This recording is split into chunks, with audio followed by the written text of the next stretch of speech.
For those don't know, H2O go!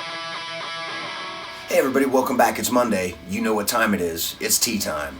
This week in my collection, H2O, part 11. Well everybody, I think I've finally whittled it down to the last bit of things from my H2O collection. The series is not over, but I am rounding out my H2O collection in this ongoing saga, which has been a lot of fun so far. Back in the 90s, hardcore bands and basketball jerseys kind of went hand in hand, and I've got a few of them from that era. This first one I grabbed at an H2O show, I believe up at Club Laga in Pittsburgh. It was around the time that they put out their third album. This one's just got the H2O logo on the front, done on a Champion shirt, of course, and then on the back, it's got the 3 and the FTTW coinciding with that album release. This next one I have, I actually got a few years ago in the mail from my buddy Dana, who used to send from Holden Caulfield down in southern West Virginia, and he sent me this one. It's just got the H2O logo and the Varsity Fun on the front, and then on the back, of course, it has Go. Now I can't remember if this coincided with the Go album or just the fact that, you know, they start off their songs with, instead of 1, 2, 3, 4, it's H2O Go.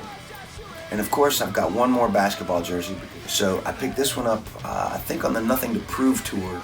Again, with the H2O logo on the front, but on the back with a throwback to when they started back in '95 when the band came out. So this was kind of an anniversary shirt. Speaking of athletic type wear, I also got a pair of Champion shorts.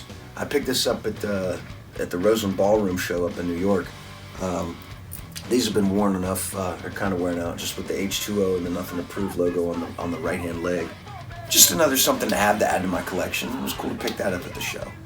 Sometimes you have to have a cool festive holiday shirt, and since we just had Christmas a few weeks back, this is one of my favorite ones I bought a long time ago that I always bust out at Christmas time. Of course, it's the H2O Christmas sweater. This one's just a screen print on a Fleece Crew hoodie shirt. I've got a zip-up hoodie that I picked up when Toby had started his OLOC campaign for his website. This is just a simple one he put out just with the OLOC. Of course, one life, one chance. And I've had this one for quite a while. Sometimes you also have to have something really cool for your winter attire. I picked this one up at I think Stage AE. And what cooler than to add a scarf into your collection. This one's great. It's double-sided with the H2O Go on it. And the NYHC logos, but it's also reversible, so you get the cool gray-handed side of it too. One of my favorite things. This next one's not actually a t-shirt, but it is wearable. These were awesome. This is the 15th anniversary Vans collaboration high top shoe that they did, and I've never worn these. I've tried them on, but I've never worn them out of the house. I just didn't want to get them bad. These were fun. These are just Vans classic high tops. They don't have the stripe on them, but it's got the first album cover screen printed onto the side. But also what else is cool about these is since they were the 15th anniversary, on the tongue of the shoe, it does have the H2O 15 on it. And the inside is cool.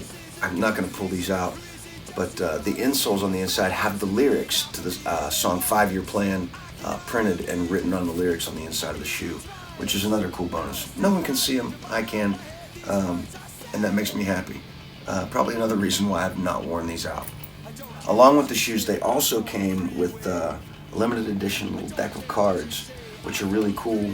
It's got the album cover on the front, 1995 on the back for when the band started. But the cards themselves are really cool. These were printed by the Alleyway crew in Japan. When Toby was starting his One Life, One Chance website to go do his school speaking with his nonprofit, he had teamed up with Real Skateboards, and they'd also released a limited edition number of these boards, which I thought were really cool, so I had to grab one of these. And on the back, it's got the Real logo and the mission plan that they had stated with what the collaboration of the boards meant, along with what Toby was doing. So this was definitely something neat to have. And I've also got another skateboard that they put out when around the anniversary of the second H2O album, Thicker Than Water. I like this one. It's just got the album cover on the front of it with all the song titles running down it. Toby had signed the back of it for me as well, which is definitely a cool little add-on feature to have.